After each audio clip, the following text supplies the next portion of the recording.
For how many years have you been taking snuff? Ever since I was 16. Why do you take it? Because it's good for the eyesight. You think it's a good habit, do you? Yes, for the eyesight. I went stone blind once, and I couldn't see my mother or nobody, and I got home the best way I could from Mayo, and after that, Mother said, you stop on the sofa, and I'll get you something that will bring your eyesight back. I never believed her. Well, she went off, and of course, being 16, I kicked up a fuss about it. The next morning, I was at work. How much snuff do you take in a week? Well, Jared and I takes about an ounce or ounce and a quarter. Do you always carry this with you? Oh, yes. Wherever I go, I take it. Yes, I takes it everywhere. And it's a habit you'd recommend, would you? It is a habit that I recommend. People reckon it's a dirty habit, but you can be clean with anything. I don't believe in dirty habits. 10 no more than smoking fags. Nor so much. And I don't believe in smoking fags. That's right. Tell me another thing while I'm here. Do you ever wish you had the electricity instead of oil lamps? No, I don't. Why is that, Dorcas? Because I don't believe in electric. God Almighty gave the oil, but he didn't give the electric. That's right. And on the whole, you don't approve of these newfangled things, No, I don't. No, I don't. None of it. Mr. Juggins, I believe you take snuff. Well, I really do. Now, I'm telling you, Mrs. Turner, I've always found myself in jolly good health. And as soon as you've got a cold and come in, if you take plenty of snuff in a decent way, you'll find yourself more healthier than those who do not take snuff. Because, Mrs. Turner, now, you understand that snuff is made from the pure tobacco plant. And they just say that smoking cigarettes, you know, Mrs. Turner, they cause cancers. But smoking do not cause cancers. Because older you get or younger, you always got some ailment in your inside which we do not know nothing at all about. But I always found out my own self that if you take snuff, I know it's awful price. Have you taken snuff all your life, George? Well, I have took snuff ever since I married Dorcas, and that's 45 years come this August. What made you take it up? Because I found myself, after all, that cured my cold in the first place. Now you understand, it don't matter where you are, Mrs. Turner. I'm speaking to you now, and you're speaking to me. It don't matter if you're inside or outside, there's a certain germ going about the air. You understand that? Well, you're bound to breathe that germ into you, don't matter if you're inside or outside. But if you've got something behind you to give you more spirit and give you more kick, and just put my ideas up if I was you and take snuff yourself, Mrs. Turner, you'll find it a lot better off.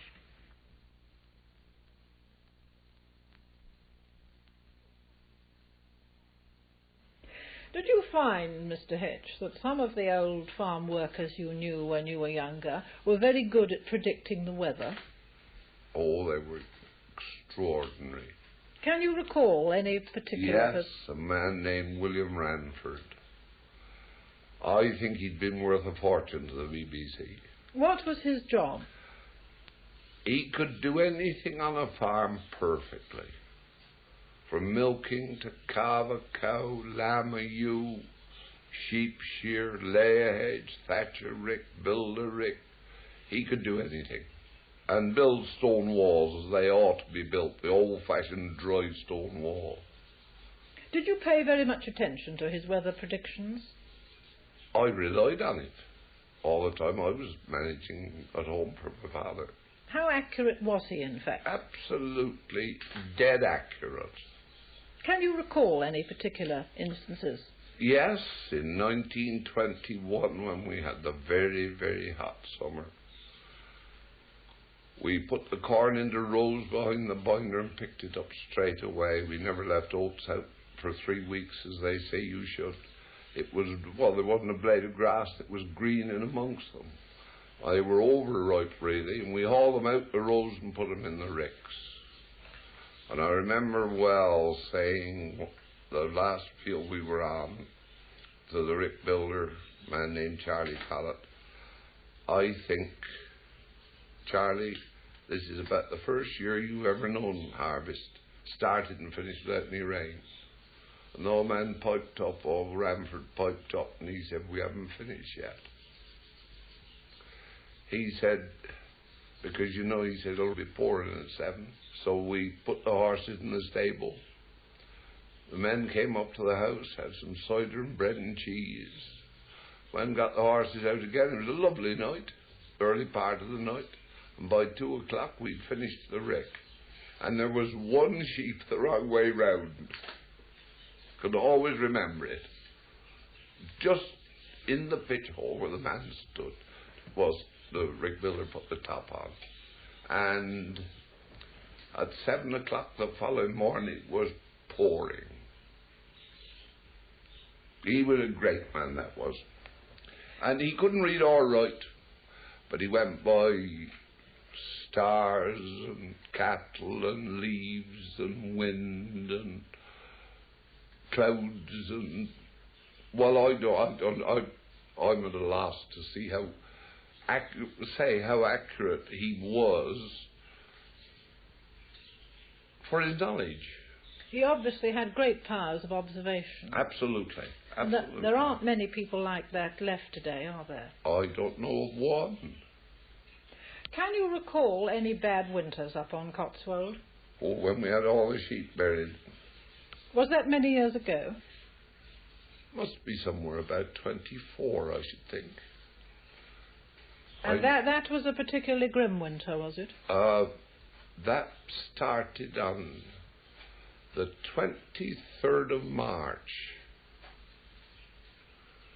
And we never had a man go out to see where his sheep was for 3 days.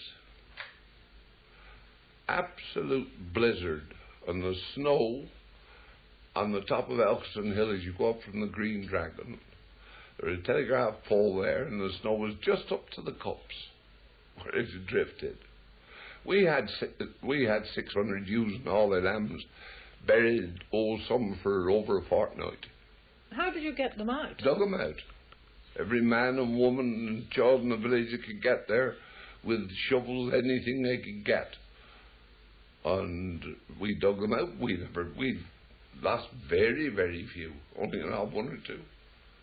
In those days, of course, there were no snow ploughs or modern appliances for clearing the roads in bad winters, were there? We never had a post, any post for almost a month. And a little fellow and myself, with 2 riding horses we carried bread pack horse to the village for short of a month, 5 weeks, from old Bless that made the baker up at the beach pike.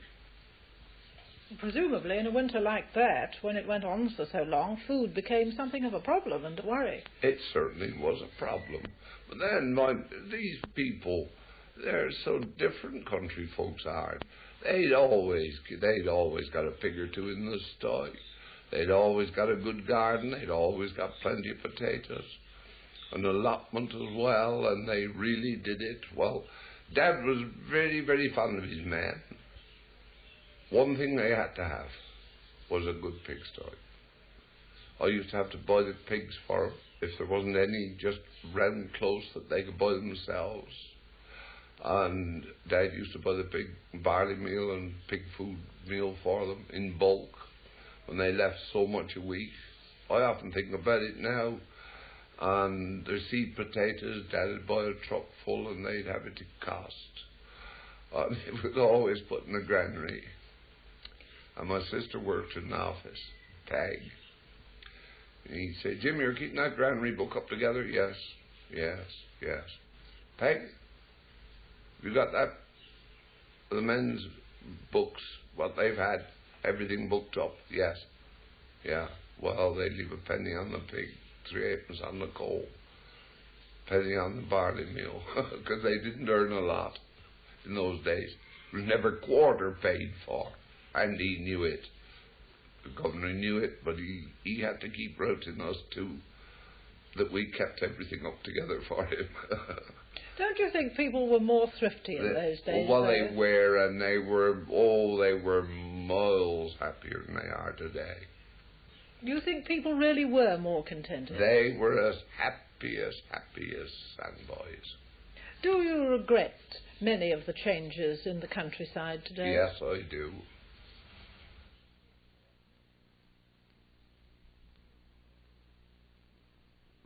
They allus overlooks me when they be dishing out honours.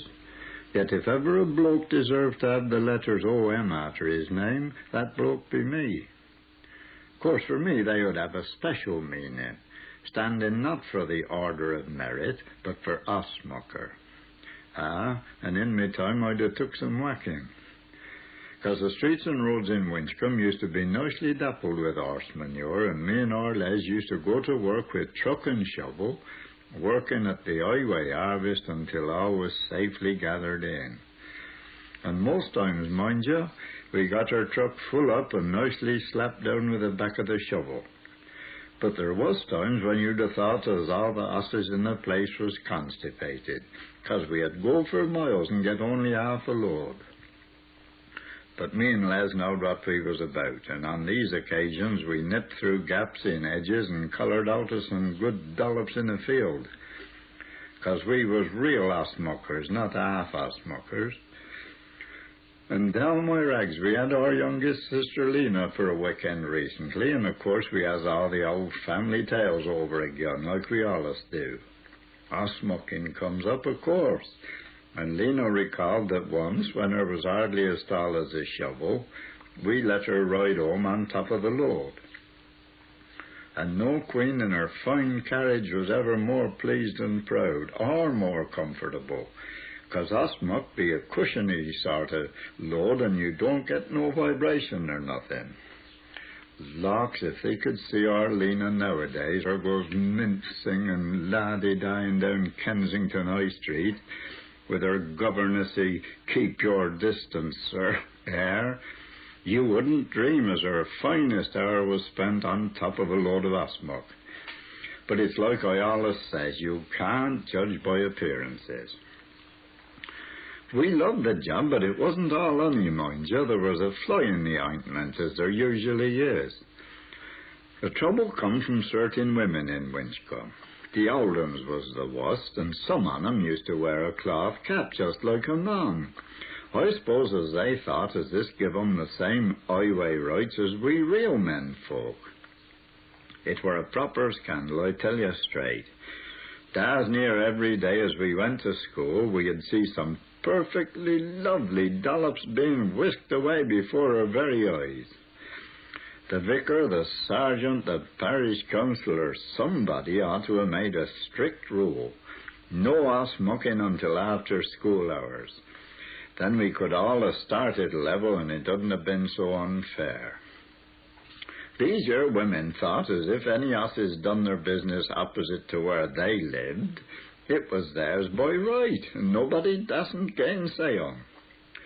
No wonder I gained no great academic distinction at the boys' school.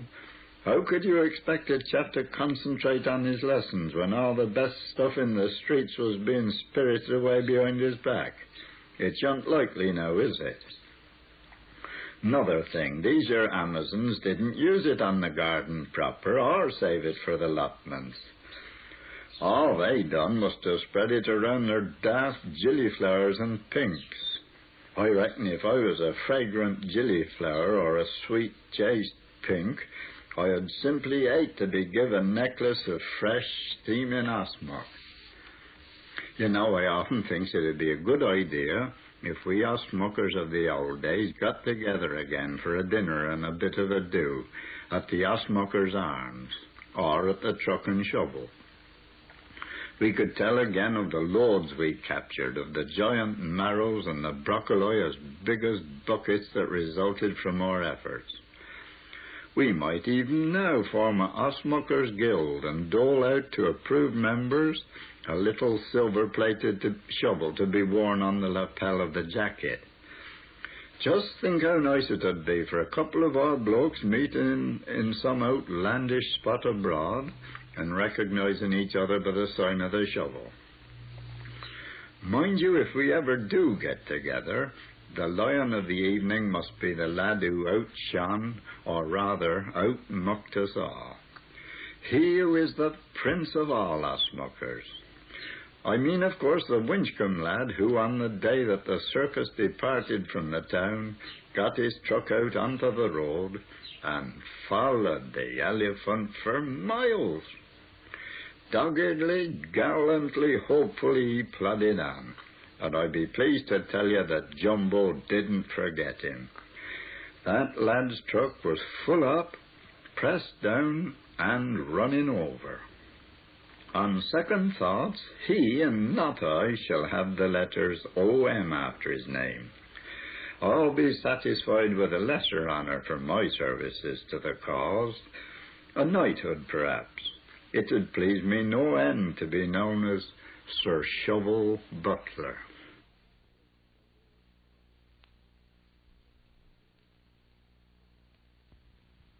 Where were you born, Mr. Clark? At Backpass, Kingscote. And how many years ago was that? 90 years come January. And how long have you lived here at Harn Hill? 35 years. And how long ago was it that you lost your wife? 8 years last April. And how do you manage now, living all alone in this little cottage? I gets home help. She comes every morning of it, Fridays and Sundays, for a hour. And apart from that, you look after yourself? Yes. What did you do in your working days? Well, I was a carter on the farm all the years. And how old were you when you started work? Oh, I used to start when I was about a 12-year-old. Those days you could stop away from school for a week. And what were the very first jobs that you ever did? Rook starving. Well, tell me a little bit about that. Well, you had to go out in the field of a morning. My father used to call me early, perhaps 4:30. You had to get up and go out into the field with a pair of clappers, slap them together to frighten the rooks off the corn.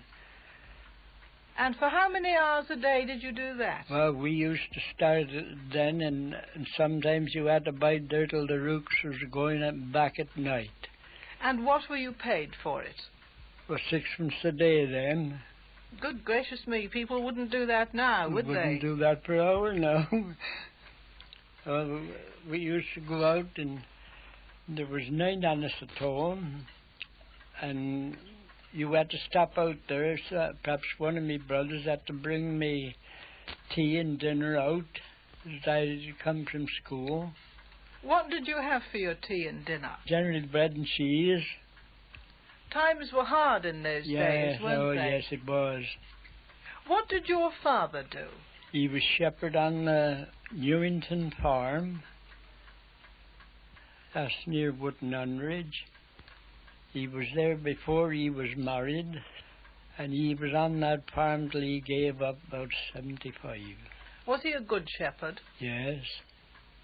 And after you gave up your bird scaring job, what did you go on to then? I went into stables, sort of boy in the stables then. Didn't get the time off as them do now. We had to bide there. There was no overtime nor nothing then. It was from daylight till dark. What were you paid then? Oh, a little bit more. Might get 5 shillings. And you've always worked with horses, have you? Yes. What was your main job? Ploughing, or were you a carter? Carter. Then there was all ploughing then.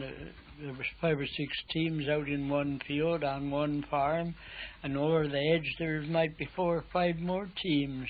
Were these Shire horses? No. What sort of horses were they? Well, sort of mixed lot. But on the next farm, it was all these Suffolk horses. And I looked well when I was harnessed up. Were you very fond of your horses? Yes, I was. Can you remember the names of any of them? Yes. Duke, Boxer, Britain, Nancy, and Blackbird. Did you enjoy ploughing with horses? Yes, I did. And are you sorry, Mr. Clark, that the working horse has more or less died out? Well, I was, because thy days was better than what them be now. In what ways do you think they were better? Well, everybody was more sociable then than I be now.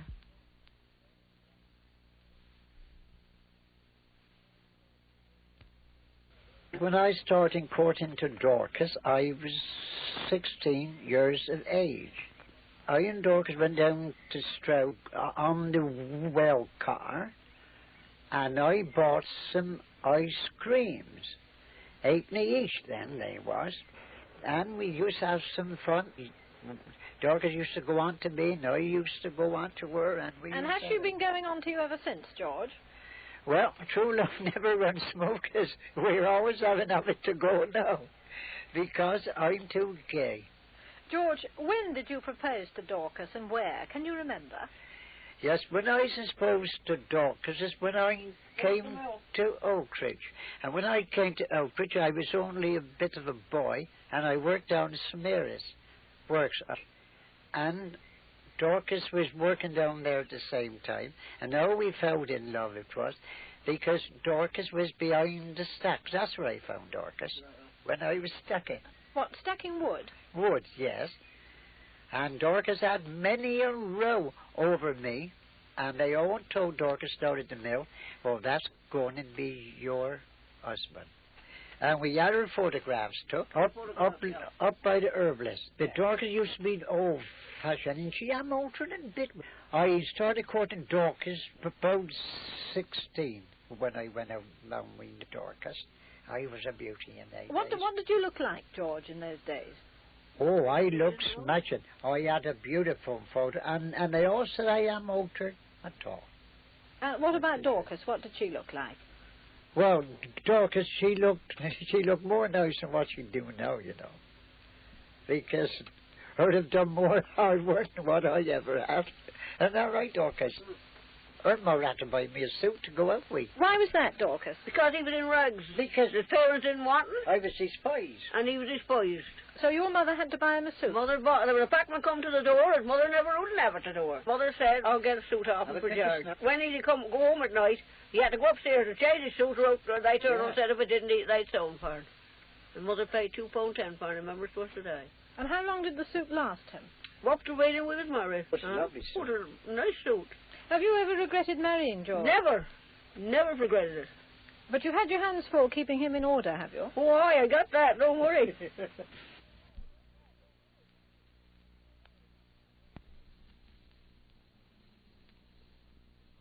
I used to push my mother-in-law about in the bob chairs in Gilford.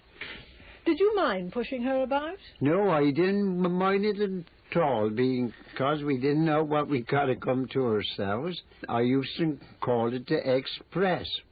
Well, we'd get this express, right, and we had one Bristol between two. When it was my turn to take a ride, I'd go about 1.5 miles out, and wait for Dorcas to come with express again, then she'd jump on the bike and take another ride, you see.